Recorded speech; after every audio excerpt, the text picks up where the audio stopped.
Drug policy in Laos. In 1994, Laos was the world's third largest producer of opium, primarily in the northern provinces. Narcotics trafficking in Laos is difficult to control because of the remoteness of many border areas, their attendant lack of communications, and the scarcity of resources, all of which make stationing officials at many of the border crossings difficult. Several counter-narcotics policy initiatives have been undertaken. History. During the late 1980s, narcotics control became an important United States concern because Laos is a major producer of opium and marijuana. In 1987, Laos began to cooperate with the United States in drug control efforts when it requested assistance in providing a viable crop alternative to opium farmers. Increased efforts on counter-narcotics cooperation have been evident since January 1990, when a Memorandum of Understanding on the bilateral cooperation of narcotics issues was signed.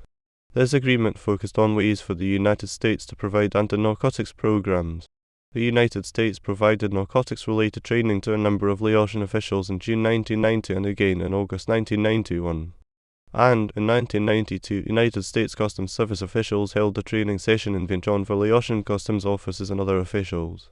Since then, Laotian officials have also traveled to Australia, Japan, and Europe for counter-narcotics cooperation training. In late 1992, as part of a continuing counter-narcotics effort, the LPDR Customs Department set up an anti-smuggling unit in Vientiane. The Council of Ministers approved the formation of this counter-narcotics police unit operationally under the Ministry of Interior but with policy controlled by the Lao National Committee on Drug Control and Supervision. Progress in the configuration of the unit was negligible.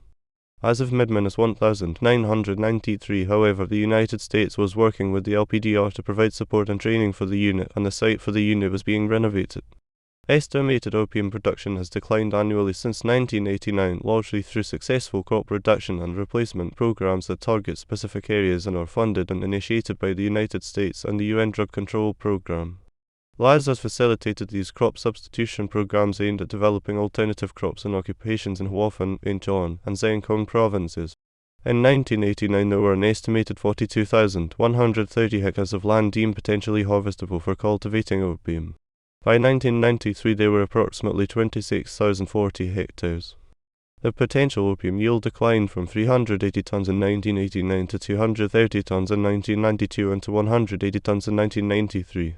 The United States government estimated that opium production in Laos had declined some 27% in 1990 over the previous year, approximately 13% from 1991 to 1992, and about 22% from 1992 to 1993, the latter mainly as a result of adverse weather because the estimated hectareage under cultivation did not decrease. Decreased opium cultivation and production are also the result of increased law enforcement efforts, narcotics-related arrests and crop seizures, and a greater effort to disseminate information on the disadvantages of drug trafficking.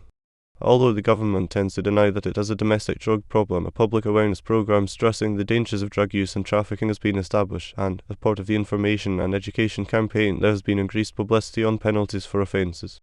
In April 1993, Laos was certified for narcotics cooperation in 1992 by the United States Department of State. Certification is granted for performance in narcotics cooperation in the previous calendar year and is categorized by cooperation or certification, non-cooperation or decertification, a national interest waiver. Certification guarantees Laos increased United States cooperation and funding of counter-narcotics programs. Certification with explanation stipulates that in order to receive full United States support, Laos has to take visible, significant, and continuing action to improve the enforcement of anti-narcotics laws which were first enacted in November 1989. Other reasons for the designation certification with explanation include the slow pace of cooperation with officials from the United States Drug Enforcement Administration and allegations of involvement in drug trafficking by high-level members of the government. In April 1994, the United States granted Laos a national interest waiver for certification of narcotics cooperation in 1993. It was determined that the waiver was preferable to decertification or certification and was in the United States' national interest in order to exact continued cooperation on the Vietnam War POW/MIA issue. Previous efforts, although modest, to curb the drug trade continue.